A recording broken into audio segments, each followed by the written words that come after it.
बहुत समय पहले की बात है। धनीपुर नाम का एक गांव था। वहाँ के लोग खेती करके अपने परिवार का गुजारा करते थे। अपनी अपनी हरी भरी और लहराती फसलें देखकर लोग काफ़ी खुश होते थे। उन सभी के खेत पहाड़ी चट्टानों के बीच में थे। अचानक उस गांव पर विपत्ति आ पड़ी और आसपास की चट्टानों से बड़े बड़े पत्थर टूट कर नीचे खेतों में गिरने लगे, जिससे उनकी हरी भरी फसलें नष्ट होने लगी। कुछ ही दिनों में उनकी सारी फसल नष्ट हो गई, जिसे देखकर गांव के सभी लोग बहुत दुखी थे। उन्होंने इस समस्या को हल करने के लिए काफ़ी प्रयास किया, लेकिन सब बेकार रहा। फसल खराब होने के साथ साथ उनकी ज़मीन भी पत्थरों के नीचे दब गई थी, जिससे वे दोबारा फसल उगाने के काबिल भी नहीं थे। जब कोई समाधान नहीं निकला तो वे सब गांव के सबसे बुजुर्ग व्यक्ति से वे सब बूढ़े बाबा कहते थे उनके पास गए। बूढ़े बाबा ने उनसे कहा, रुको रुको, एक एक करके अपनी समस्या बताओ। तो सब ने कहा, बाबा, हम सब की एक समस्या एक ही है। हमारी हरी भरी फसलें लहराती फसल से चट्टानी पत्थरों के नीचे दब कर अपनी जान दे चुकी है। खाने को तो हमारे पास सब कुछ रहा ही नहीं, और पत्थरों ने हमारी ज़मीन को भी घेर लिया है, जिससे हम दोबारा फसल भी नहीं उगा सकते।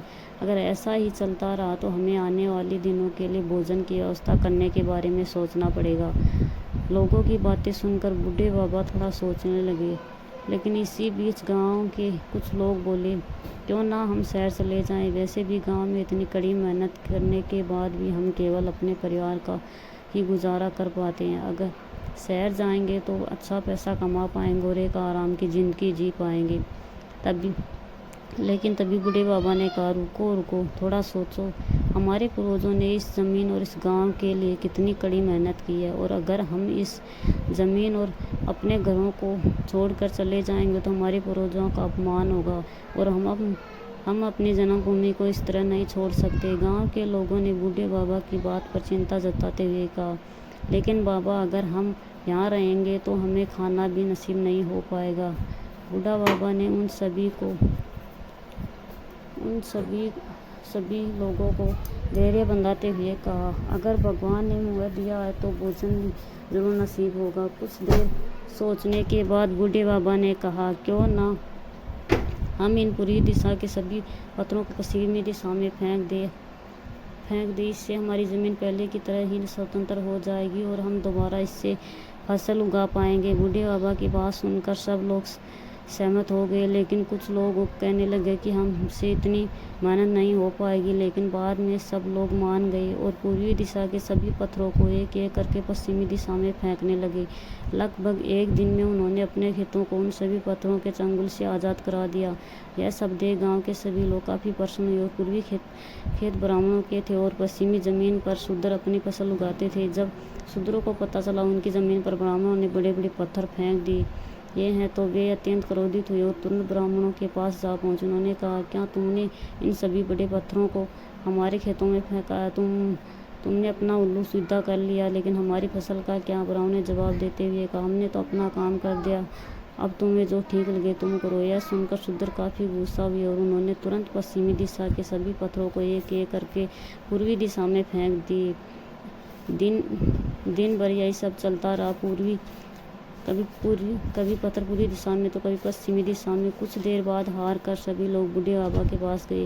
उन्होंने अपनी सभी समस्याओं को उन्हें ठीक से बताया। बूढ़े बाबा ने हल बताते हुए कहा, एक काम करो, तुम इन पत्थरों को पूरे खेत की बजाय कोने पर इकट्ठा कर दो। बाकी बची हुई ज़मीन पर तुम फसल उगा पाओगे। लेकिन इस बार बूढ़े बाबा की बात मानने से सभी लोगों ने इनकार कर दिया। कुछ देर बाद बूढ़े बाबा ने कहा, ठहरो, एक काम करो, मैं आज रात अपने गांव देवता की पूजा करूंगा और उनका ध्यान करूंगा, साथ ही उनसे समस्या का हल भी पूछूंगा। फिर अगली सुबह मैं तुम्हें इसका जवाब दूंगा। गांव के सभी लोग बूढ़े बाबा की बात से सहमत हुए और उन्होंने कहा कि गांव देवता जो भी कहेंगे हम उनके आदेश का पालन करेंगे। अगली सुबह बूढ़े बाबा के पास सभी लोग इकट्ठा हुए और अपनी समस्या का समाधान पूछने लगे। बूढ़े बाबा ने कहा, गांव देवता ने कहा कि हमारे यहाँ की सबसे ऊंची चट्टान पर उनका एक विशाल मंदिर बनवाया जाए, और साथ ही यह भी कहा कि हम सब के घर उसी मंदिर के आसपास ही होने चाहिए। गांव के सभी लोग इस बात से सहमत हुए और मंदिर बनवाने के लिए काम शुरू कर दिए।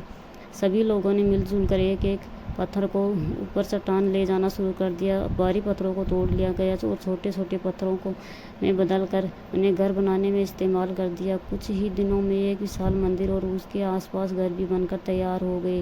यह देखकर गांव के सभी लोग काफ़ी खुशी, और अब ब्राह्मण और शूद्र दोनों के खेतों से पत्थरों का नामो निशान मिट चुका था, क्योंकि सारे पत्थर मंदिर और घर बनाने में इस्तेमाल हो चुके थे। अब उनकी ज़मीन पहले की तरह स्वतंत्र हो चुकी थी और वे उस पर पहले की तरह फसल उगा सकते थे।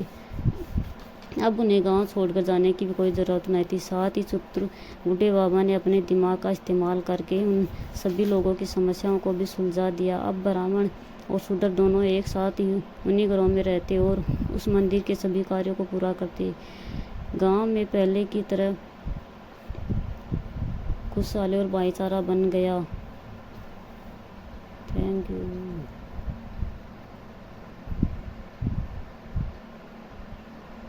Thank you.